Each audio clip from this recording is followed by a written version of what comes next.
రెడ్డిపాలన్న కోసం మనం చిన్న ప్రార్థన చేయాలి. యాక్సిడెంట్ ఒకటి జరిగి దాంట్లో కాళ్ళు విరిగిపోయి రక్తం ప్రవహించే మెయిన్ నరం ఒకటి యాక్సిడెంట్లో తెగిపోవడం జరిగింది.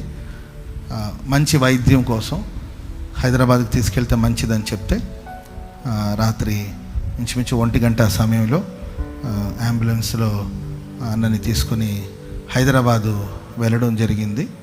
బాగానే ఉన్నారు, మాట్లాడుతున్నారు, ఫుడ్ తింటున్నారు, బాగానే ఉన్నారు. కానీ బాగా గాయమైంది కనుక ఆ గాయం అంతా మానాలి.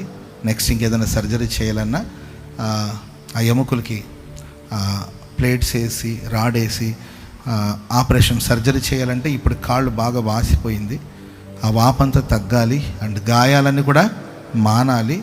అండ్ కాస్త షుగరు కంప్లైంట్ అనేది ఎప్పటి నుండో ఉంది అన్నకి. కాబట్టి షుగర్ కంట్రోల్ అయితేనే కానీ ఆ గాయాలు మానదు. సో అబ్జర్వేషన్లో పెట్టాలి. ఎన్ని రోజులు పడుతుందో తెలీదు, కొంచెం టైం పడుతుందని డాక్టర్లు అన్ని వివరంగా చెప్పడం జరిగింది. కొంచెం సమయం పడుతుంది. ఆ గాయాలంతా తొందరగా మానుకుంటే ఆ తర్వాత రాడు అండ్ ప్లేట్స్ అవన్నీ కూడా వేసి మళ్ళీ ఇంకొక సర్జరీ చేయడం జరుగుతుంది. నడవడానికి కొంచెం సమయం పడుతుంది, టైం పడుతుంది. దేవుడు జ్ఞాపకం చేసుకోవాలి. ఇంకా మేము రాత్రంతా అక్కడే ఉన్నాం, హాస్పిటల్ దగ్గరే ఉన్నాం.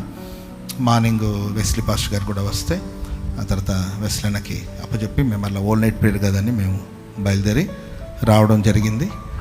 ఎవరు భయపడాల్సిన అవసరం లేదు. ఊరికే రకరకాలుగా ఊహించుకొని కంగారు పడిపోవాల్సిన అవసరం లేదు. అన్న బాగున్నారు, నిన్న మాతో మాట్లాడారు, మేము ప్రార్థన చేసాం. సో కాళ్ళ సమస్యలే, ఇంక వేరే వేరే సమస్యలు ఏం లేవు. సో కాబట్టి అన్న కోసం మీరందరూ ప్రార్థన చేయాలని ప్రేమతో తెలియచేసి కొంచెం సమయం పడుతుంది, కొంచెం టైం పడుతుంది. గాయాలు మానాలంటే వెంటనే జరగదు కదా.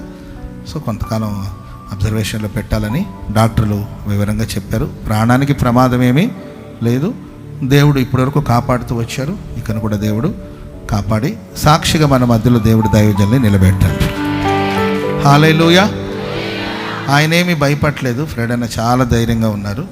నాకేం కాలేదు, నేను ధైర్యంగా ఉన్నానని అన్న చెప్తున్నారు. వారు ధైర్యంగానే ఉన్నారు.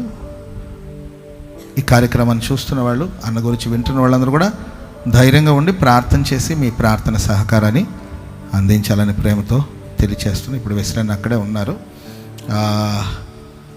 సేవకులందరూ ప్రార్థన చేయాలని, విశ్వాసులందరూ ప్రార్థన చేయాలని, ఆయన ఆరోగ్యంగా రావాలి, గతంలాగా చక్కగా నడవాలి, నిలబడాలి, ఆ కృపనివ్వాలి.